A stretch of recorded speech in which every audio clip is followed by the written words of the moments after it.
हमें दुनिया का एंड दिखाया जाता है, जहाँ रिसोर्सेज खत्म होने के साथ साथ दुनिया पर गर्मी भी बहुत ज्यादा हो गई, इतनी कि अंटार्कटिका की बर्फ भी पिघलने लगी और इस बर्फ में जमे हुए वायरस ने जमीन पर कई किस्म की वबाएं फैला दी, जिनसे बचे कुछ इंसान भी तेजी से मारे गए। सभी मुल्कों की गवर्नमेंट और अमीर लोगों ने जान बचाने के लिए इस दुनिया को छोड़ जाने का फैसला किया और रॉकेट्स के जरिए दूसरे प्लैनेट्स पर जाने लगे। पर उनका ये फैसला इतना अचानक था कि उन्होंने प्रॉपर प्लानिंग नहीं की थी। ना उन्हें ये पता था कि वो दूसरे प्लैनेट पर पहुंचेगी कैसे और ना वो ये जानते थे कि वो सरवाइव कैसे करेंगे। ऐसे में बहुत सारे रॉकेट्स स्पेस में जाते ही तबाह हो गए और लोग स्पेस में ही मारे गए।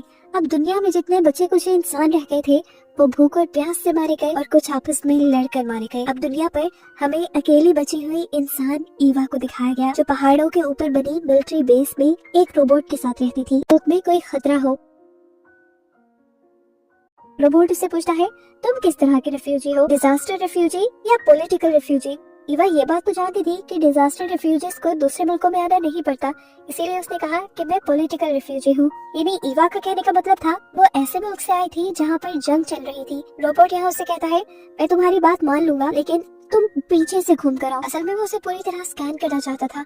ईवा उसकी बात मानते हुए पीछे गई और जब वापस आई तो उसने अपना हुलिया दोबारा ईवा जैसा बना लिया और यही तो उसने गलती की थी। रोबोट ने जब उसका हुलिया स्कैन किया तो वो उसे एक रिफ्यूजी नहीं लगी और रोबोट ने उसे दोबारा पनाह देने से मना कर दिया। तीसरी मर्तबा ईवा जब अपने असली हुलिया में रोबोट के सामने आई तो रोबोट ने ईवा को देखते ही उसे कहा कि अभी कुछ देर पहले यहाँ पर एक अनजान शख्स और एक रेफ्यूजी आया था, लेकिन मैंने उसे भगा दिया। ईवा को लगा कि शायद अब रोबोट को कुछ नई बातें याद आ रही हैं।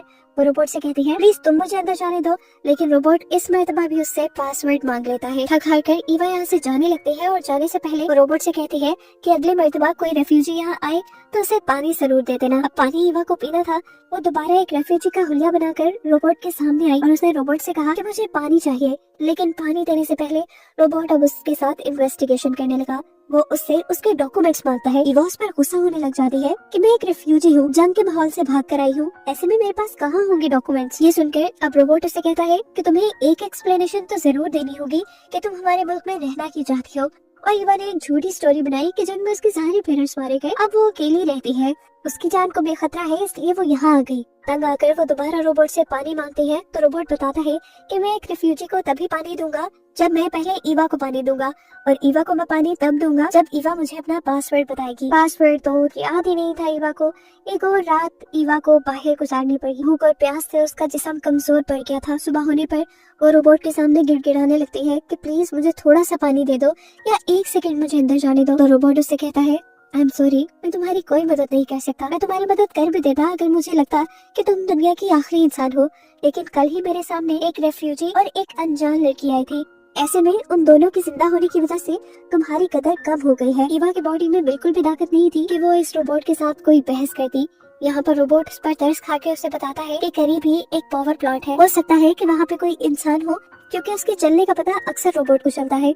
अगर वहाँ इंसान होते तो वहाँ पे पानी और खाने का भी कुछ होता। ईवा बिना कुछ सोचे समझे उस जगह की तरफ बढ़ गई। उसके ऑक्सीजन सिलेंडर में ऑक्सीजन भी बहुत कम था, क्योंकि बाकी सारे ऑक्सीजन टैंक्स उसके घर के अंदर थे, लेकिन फिर भी वो उस पावर प्लांट के अंदर गई। ये पावर प्लांट बहुत गहरा था। ईवा को उतरते हुए भी बहुत टाइम लगा, लेकिन शुक्र ये था कि अंदर जाने पर उसे कुछ पानी की बोतल्स मिल ही गई। ईवा ने अपने ऊपर से अपना ऑक्सीजन सिलेंडर उतारा और एक कुल्हाड़ी लेकर दरवाजा तोड़ के अंदर चली गई, जहाँ जाकर उसने देखा कि वहाँ मौजूद पानी की सारी बोतलें खाली थी। एक और बुरा काम जो ईवा के साथ हुआ इस प्लांट में आने पर, इस प्लांट में कुछ रेडिएशंस निकल रही थी जो ईवा की बॉडी को नुकसान पहुंचा सकती थी, और वो ईवा को अब लग भी चुकी थी। अपनी बची कुची सारी ताकत ईवा अपने कैंप में वापस आने पे लगा देती है और आखिरी मर्तबा अपनी जान बचाने की कोशिश के लिए वो उस रोबोट को ही मारने का सोचती है। अपनी गाड़ी को वो तेजी से रोबोट के ऊपर चढ़ा देती है, लेकिन पता चलता है कि ये रोबोट बहुत मजबूत लोहे से बना था। गाड़ी के टकराने की वजह से उल्टा गाड़ी ही जल गई, लेकिन रोबोट को कुछ नहीं हुआ। अगली सुबह देखने को मिलता है कि ईवा की हालत बहुत ज्यादा बुरी हो चुकी थी। उसके पास गिनी चुनी सांसें बची थी।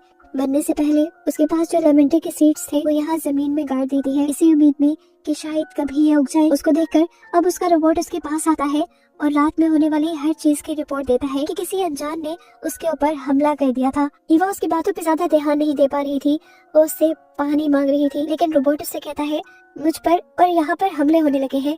मैं अपने पोस्ट और अपनी ड्यूटी नहीं छोड़ सकता। ईवा को डिहाइड्रेशन की वजह से अब हेलुसिनेशंस भी हो रहे थे।